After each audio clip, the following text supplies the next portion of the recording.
Welcome, everybody.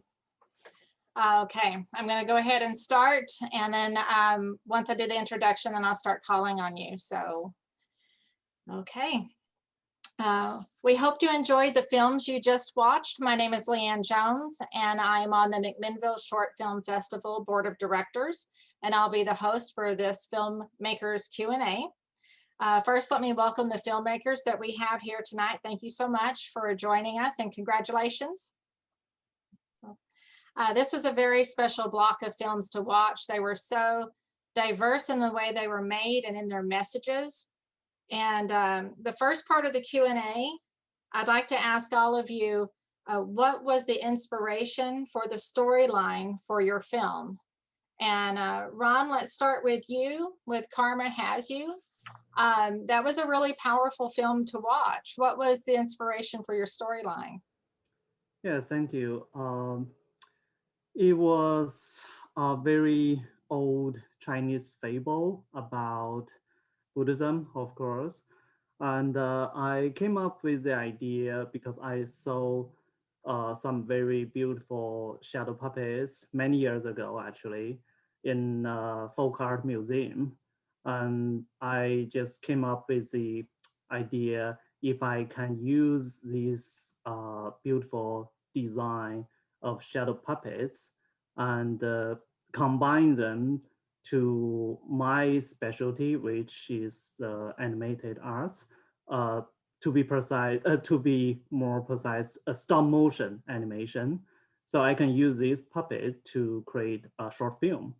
And I think this story really goes well with the aesthetic of traditional shadow puppetry.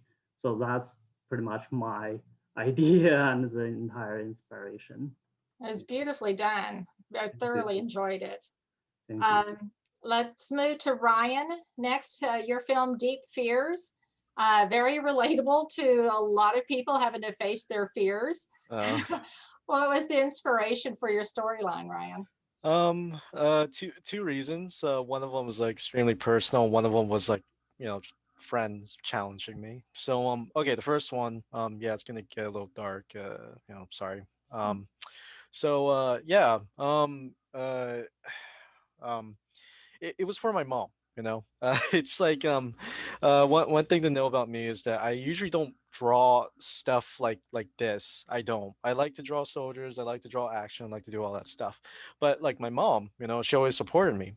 She always supported me doing all this animation stuff. She watched animation too, but she passed away back in 2018, and I just wanted to show her that like I wanted to make something cool that she would like and everyone would like too. But before I graduate, this is my thesis film, by the way. I graduated last year, May 2020. Congratulations. Oh yeah, thank you. Yeah, I wanted to make a film that my mom would have liked, and the ideal situation would be she would come over to school and she would watch this film and everyone will love it, and she'll clap too, but like she's not here anymore and it's really unfortunate, but I still wanted to do the film. And sea otter is like my favorite film, so favorite animal. So yeah, it's a childhood uh character I used to have. So like yeah, I had this idea for a while. Now the second reason is that my friends, all right, they know what I'm into, and they're like, dude, Ryan, draw something cute for once, dude. Just like, and I'm like, okay, fine, all right, I'll stop drawing the weapons, but like, and like they knew about this too. So I was like, yeah, my friends are really good people, and they actually did help me with dealing, the coping thing. Um, and school project, and we are meant to challenge ourselves over there. So but yeah, it was yeah, just those two main reasons. One, personal, just to cope and to give myself an answer, and just to show my friends like told you so. So like yeah, but it's cool. It was an awesome film. I really enjoyed watching it. Oh, thank you. Next, let's move to Randy with the Extinction of Up. thoroughly enjoyed the film. Hopefully it's it's very timely, and hopefully it's not a prediction of the near future. But so what is the inspiration for your film? A prediction of the near future. Yes, that For, I don't know, 4 or 5 years, I've been walking around staring at all these people staring at their phones. And about a year ago, I was sitting at an intersection, and there was, it's in Denver in the city, but it's actually this intersection where there's open fields all around. It's a beautiful, incredible day, and there was some guy standing on the corner staring at his phone. And I just watched him, and the light changed, and he walked across the street right in front of my car and just never looked up. And I was like, within just a very few years, people will no longer be able to look up because their necks will be permanently fused looking down. And I thought, you know, maybe I should make a little statement about that in clay animation. So I've been doing clay animation for about 30 years, and actually worked at Will Vinton Studios out in Portland there for a few months back in 1999. It was an incredible experience. But this notion that nobody ever looks up from their phones anymore is kind of frightening. And I'm hoping that maybe when people see this film, it'll occur to them that perhaps they should look up more often than they are. And I even have the actual characters sitting here with me. Of course, they don't know this is going on because they're staring at their phones. But of course. Yeah. No, that was wonderful. I enjoyed that. Thank you very much. Julie, let's talk about your film, Rotary. Communication, connections, relationships were all brought up in your film. What was your inspiration?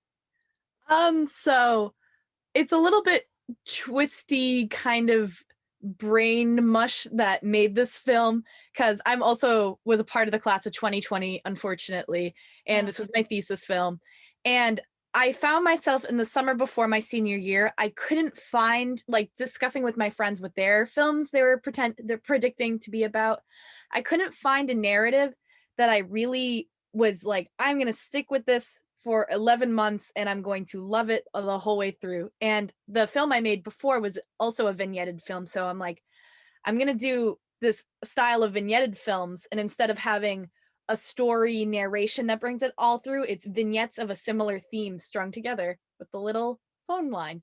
So I've always really liked rotary phones. I have a lot of antiques in my house, especially growing up. And I really like working with found objects and antiques because it feels like a part of history that I can pick up and then give it a new history by making it into weird animation. So, and the monks who are kind of the operators of all these stories connecting together, they actually came to me in a dream the summer before my senior year. And I woke up in the middle of the night and drew them really fast. And I changed their design a little bit, but I saw them walking in that kind of sandwich board way that they do in a dream. So I'm like, they have to be in it. And they ended up kind of operating my whole film. That was pretty awesome. That was very interesting. And next we'll go to Andrew. Andrew, your movie, The Legend of Santa, was very inspiring and filled with optimism. What was the inspiration for your film? Thank you. Yeah, firstly, sorry for the background.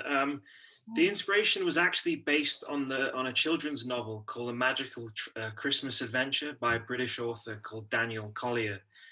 And he and another producer actually wrote it into a feature screenplay, which we were actually trying to launch in 2019 and right up to the pandemic.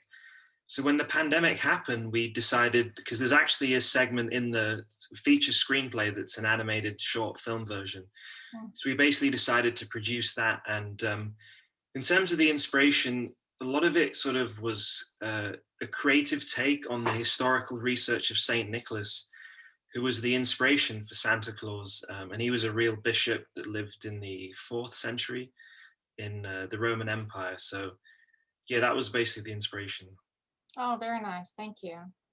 We'll move to Emma. Emma, your movie, Arachnarche.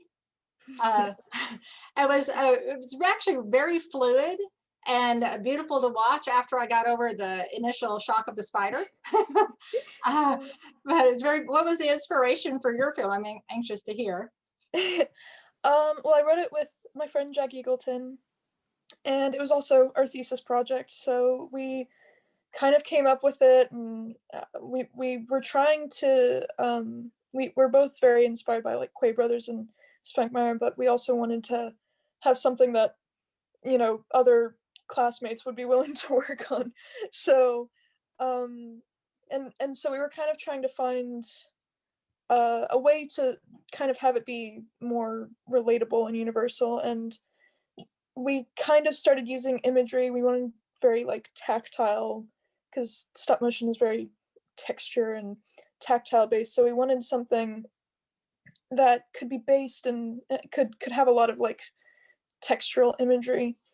So we sort of we had these themes of growing up and kind of the fear of change and overcoming fears of change, and we decided to sort of have more of a theme about kind of puberty and that physical growing up, because we thought that it might help with the imagery and kind of connecting everything together. So it's sort of this doll who's growing up, and you kind of see this creepy spider, but then it's revealed that the spider is actually just, you know, just sort of a force of nature, you know, not really bad or good, just kind of leading her to her next stage of life. And that's kind of how we wanted the audience to feel about like overcoming fear and change. Like when you first see it, it's like terrifying, and then after a while you realize, oh, you know, this is actually just a process, and once you get to the end, it's like, oh, this wasn't as terrifying as it first seemed. So,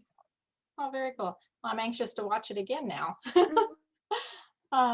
And Steve, your movie, filmed the chocolate cake and ice cream. Really loved it. Being an animal lover myself, I'm curious to what the inspiration for your storyline was.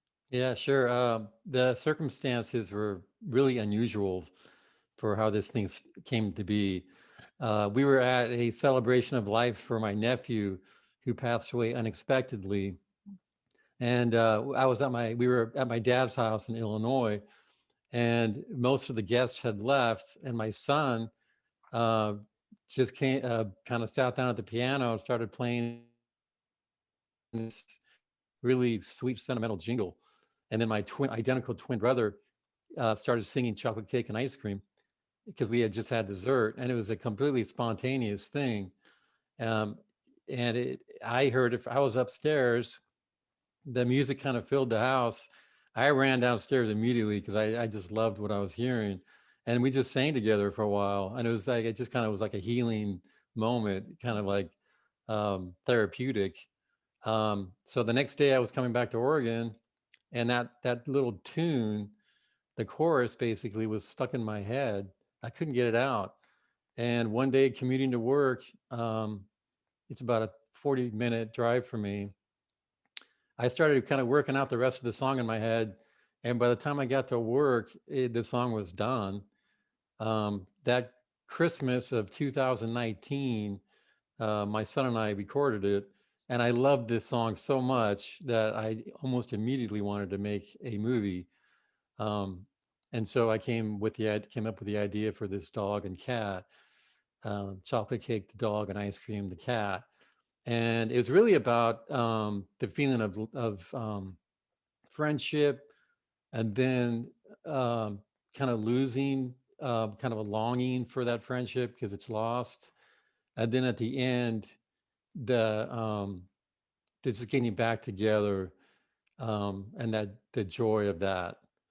And it was weird because it was all pre-pandemic, but it has really spoken to how people are feeling right now. People are kind of feeling isolated. So I think it's really connected with people. And I've gotten really, really amazed at some of the response I've gotten from people. I mean, I can't tell you how many people have told me they're kind of like, they're crying at the end of this thing. So it's really moved people. Yeah, it was very moving. Very nice to see, especially right now. You're right. The next part of the Q&A, I want to ask each of you about your particular style of animation and why you're drawn to your style. And Ron, we'll go ahead and start with you again. Yeah, I choose stop motion as my focused area. My major was animated arts in my college, and stop motion is an amazing art form. I love it not just because I like to work physically with puppet and everything, but also animation kind of give you like a godlike control over your film, because you can basically, you guys know what I'm talking about because we're all animators, right? So I'm basically like a control freak. So I want to make sure I got everything I want. And the stop motion is really my type of thing. Like I said, I have control over I have a physical puppet to hold on to, and I can really have things works as the way I want it, as the way I really want it. I think it's a powerful tool of storytelling. It's different from many other genre or other medium, because you can really see the thing, like the texture and the feeling of the real puppet. I actually have one of my puppet here. Yeah, it's like that big, cool. only that big. And to create these things, I spend a long time to find the right material, technology, and everything, because I basically recreated the shadow puppet instead of use the real type of shadow puppet. Mm-hmm. Oh, that's awesome. Thank I you. love you admitting you're a control freak. That's great. Ryan, same thing. Why do you like this particular style? I know this is your first film doing that, but why did you enjoy it?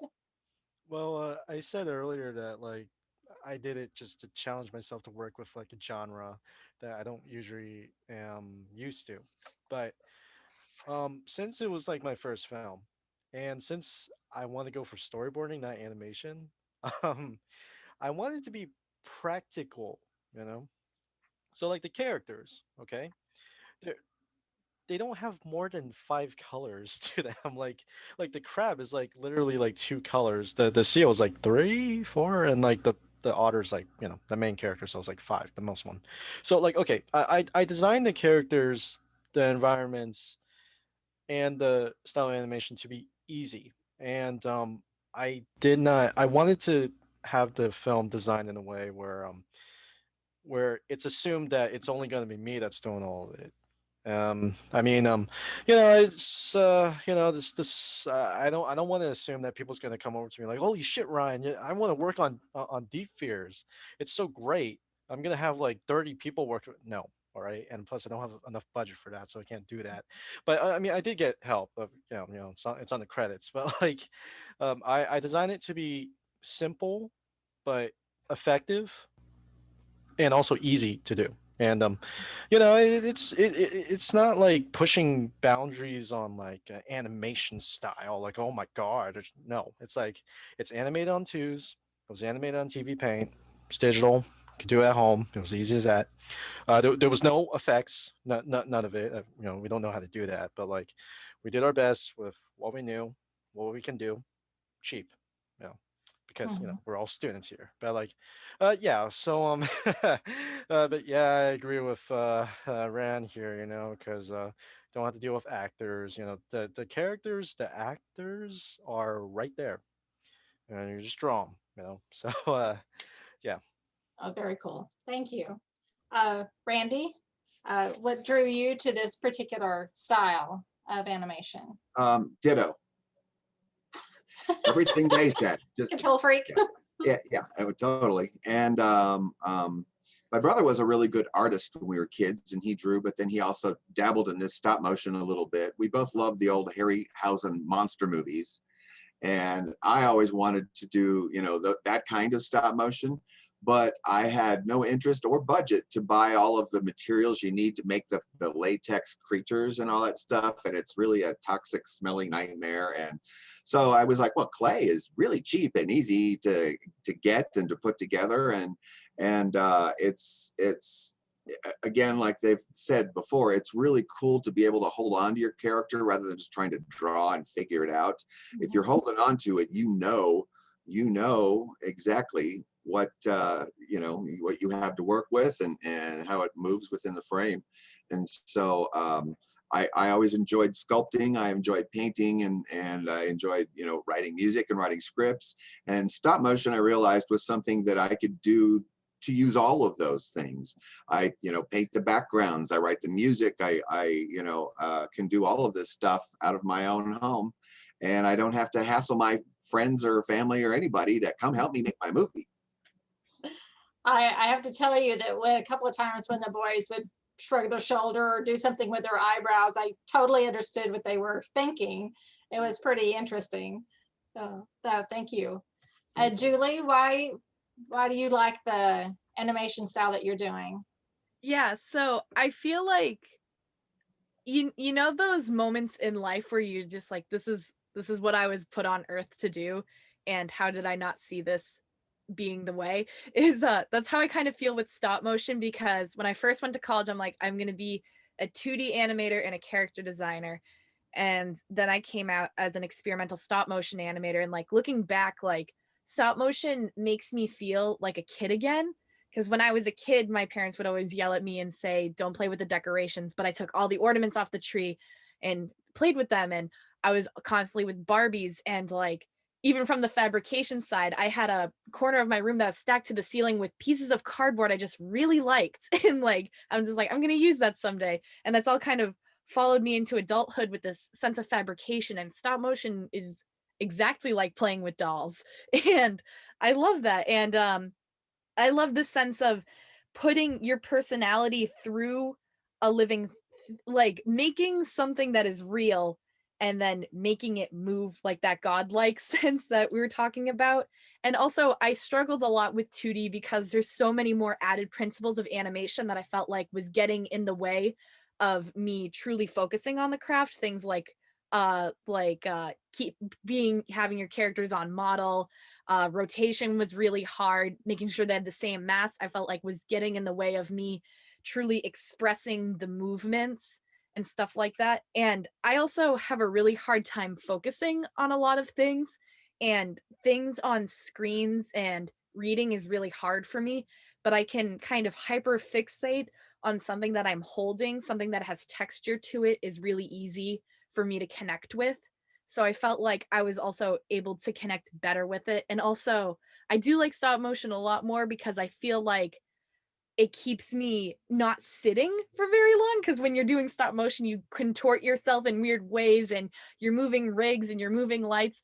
So it felt more fulfilling to feel my body moving with the animation rather than my back hurting from sitting at a computer for really long bouts of time. So it feels more fulfilling in that way. Yeah. And I like using found objects and junk and putting them on puppets and making films out of it. Well, it sounds like you found the perfect thing for you. That's awesome. That's wonderful. Andrew, for you now, why do you like that particular style of animation? I guess it starts with, I guess we're in a difficult phase of human history, whether it's the pandemic, political divisiveness, the climate crisis. So we basically wanted to make something that was as innocent, ethereal, and childlike as possible.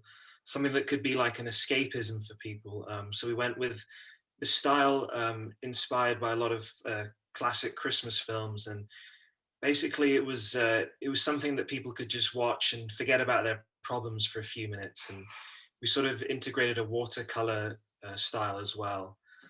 So yeah, it was something that it would be something that people could just, you know, escape from. So that was kind of the gist of the style. No, I really enjoyed it. And you're right, it was very nice. Thanks. And Emma, why do you like the style that you're using, the animation style? Kind of ditto as well with Julian, Randy, and everybody. Especially with the stop motion side, like the feeling of kind of being able to play with dolls and kind of sort of sometimes I find myself kind of contorting in weird poses when the puppet is contorting in weird like you're sort of almost mirroring the puppet sometimes, and you're just like leaning over, trying not to bump into lights and all of that. And sometimes it can be tricky, and after like hours of doing it, it's like, oh gosh, I'm so tired of like, it's like very intense yoga, except not like very good poses to be in for hours on end. But it kind of it feels like you're really kind of a part of the set and kind of interacting with like the puppets, and also just being able to see the actual set and the puppets. Like I was very lucky to have a team that was very talented with fabrication, and seeing them build the sets and the puppets and kind of contributing my little things here and there, like seeing it all be brought to life is always very exciting. And for this particular animation, we wanted to we were very, like I said before, we were very inspired by like Quay Brothers and Spankmeyer, and we kind of were like wanting to use found dolls and objects, but then it was also people were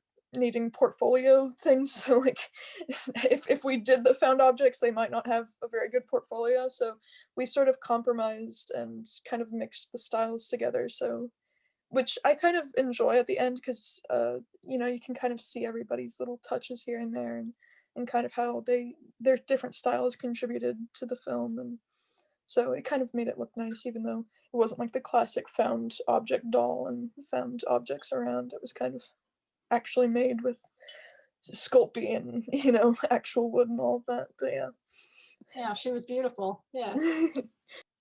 And Steve, why do you enjoy this particular type of animation? So I really like the hand-drawn look, and the characters are like really simple. They're kind of simple shapes. They're kind of practical to animate that, but they're simple, but they're very expressive. Like their facial expressions are really important. So that was something I focused on. The backgrounds of the scenes is like, it's very colorful. It's kind of like what Andrew was saying. It's kind of an escapism there. I picked France because it's such a romantic place. So I kind of wanted it to have a kind of romantic quality about it. So that's why I picked the color palette that I did. Oh, it's very nice. Very nice. So we actually have enough time to ask all of you each, what is next for you guys? What is your next project? What are you working on? I know some of you just finished your films very, very recently. So what are you working on now, and what's coming up next? Ron, let's start with you. Yeah, I'm, first of all, I got laid off from my job during the pandemic, like many people. But I'm trying to use my free time to working on some new project. I'm still very interested about many of the classical folk story or fables. So I'm currently thinking, creating some, like adapting some old fable story into the modern world to hopefully reflecting some issues we, as human beings, we still facing, like some humanity problem, or like just very common, some classical problem we keep facing with our world and each other. Yeah. Oh, I would look forward to that. Very nice. Ryan, what's up next for you? Are you going to continue with animation? Yeah, but it's gonna be like a whiplash for you guys. So like, yeah, disclaimer, I like I said, I don't usually draw cute stuff. Like, I mean, it was fun. It was fun. I actually do want to like expand on this story soon with more sea otters and more seals and fishing village and politics, like Babar. But like, no, I'm going back to what I usually like. And here, let me see if I can just, I don't know if you guys could like, damn it. Oh my God. No. Wait, crap. I don't have a picture on me. Okay, you know what? Okay.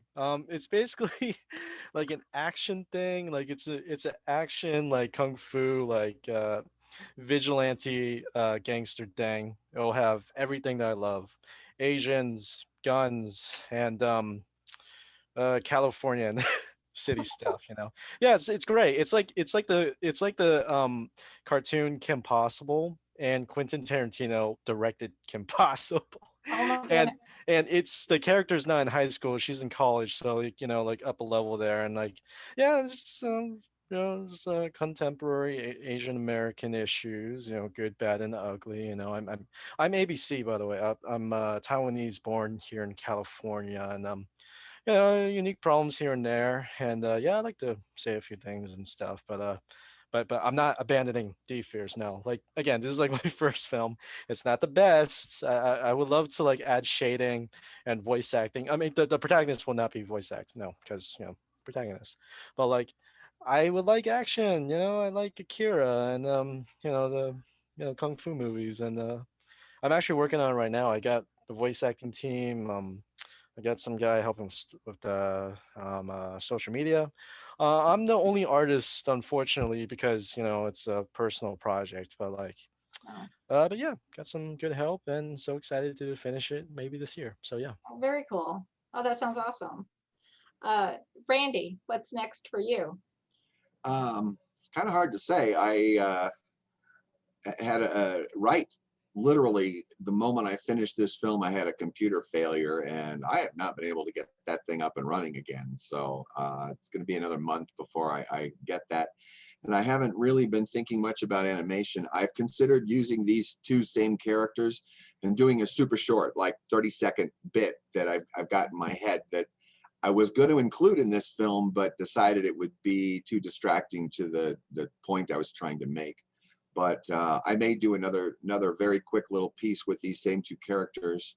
Aside from that, I've actually been writing a book. I'm just working on a major story I've had in my head for quite a while, and oddly enough, it involves a phone, a smartphone. It's about an app that downloads itself onto this guy's phone, and it shows him little clips of the future. So it's a very, very fun story that I'm having a ball putting together, and I should have it done within a decade or so. We'll see. Okay, well, we'll look forward to that. And I'll look forward to the 30-second clip too. That'll be fun. Thank you. Julie, what's next for you? Oh, hard to tell. Right now I've been working my retail job, and that's kind of sucked because it's been weird from going from like school, it's great, animation, woo, to be like, okay, minimum wage again. So, and it's been hard, especially with all of my equipment that I used to that I brought home to finish my thesis that I rented from school. I had to return. So now I'm kind of starting from scratch all over again and have to buy all my own equipment. So it's been kind of laying low on filmmaking, but ideally my boyfriend is also a filmmaker, and we would like to collaborate on a film about a cactus that wants a hug. That sounds awesome. I look forward to seeing that. Andrew, what do you have in the works? So I'm in the process of actually trying to launch a revenge psychological thriller live action film, which is difficult, as I'm sure a lot of people know. The fundraising side of filmmaking is very challenging. So that's in the horizon, but with COVID, it's probably delayed for quite a bit. And The Legend of Santa was actually my first animated short as a director. So I'm also looking to hopefully work on more animated films, because I've been a huge fan of animation for a very long time, and just a huge fan of the medium, and hoping to hopefully work more in it. Hopefully it's not the first film. So very nice. have to see how things go. Yeah. Wonderful, thank you. And Emma, what do you have coming up? Well, I was actually one of like 17 animators on this animated documentary called Romantic Chorus, and that's coming out like January 29th, I think, like just by the end of the week. So that was like a whirlwind, because it was like right after I finished this film, I just kind of was like, yeah, maybe they'll want me to work on this. And it was very independent, and it was just like, okay, we've got like a few months to finish this whole thing. And I wasn't sure how it would be, because it was just like such an independent project, but it was really fun. I animated like a couple segments. I think it was only like 2 minutes total, but you know, for an animator, that takes a while. And then after that, I've been going with one of my friends in the UK who I went to school with. We've been trying to write these scripts for like a web show for a while called Becky's, and it's about alien strippers at the end of the world, and or end of the universe, and it's kind of like very goofy comedy, and but then also has some dark underlying, like there's these like sort of weird cult people that they have to avoid, and they're just always going on weird adventures across the galaxy. So that should be fun once we actually figure out all of the scripts. But yeah, That's awesome. That sounds wonderful. And Steve, what do you have coming up? I have no idea. Awesome. I just finished Chocolate Cake and Ice Cream in November, end of November or mid-November. And I work full time for the Port of Portland as an artist. So I just worked on it on the weekends and nights. So it took me, pretty much a year. So to try to recapture that one, I don't know, man. It's like that song was so catchy. Can I come up with another song like that? I don't have no idea. So we'll just have to see. I mean, I'd like to do more, but don't know right now. All right. Thank you guys so much for being here this evening. I really enjoyed it. It's a little nervous to start with, but you guys are awesome. So thank you so much, and congratulations again. Thank you. thank you. I want to thank everyone for watching the block of films and helping us celebrate our 10 years of McMinnville Short Film Festival. Check the schedule and tune in for more films to watch, and then join us live for the award ceremony on when is it, Sunday, February the 28th at 5 p.m. Pacific time. Thank you so much for being here. Appreciate it. Thank you. Thank you. Thank you so much. Fun. Bye. Thanks. Bye. Thanks, everyone. Thank you.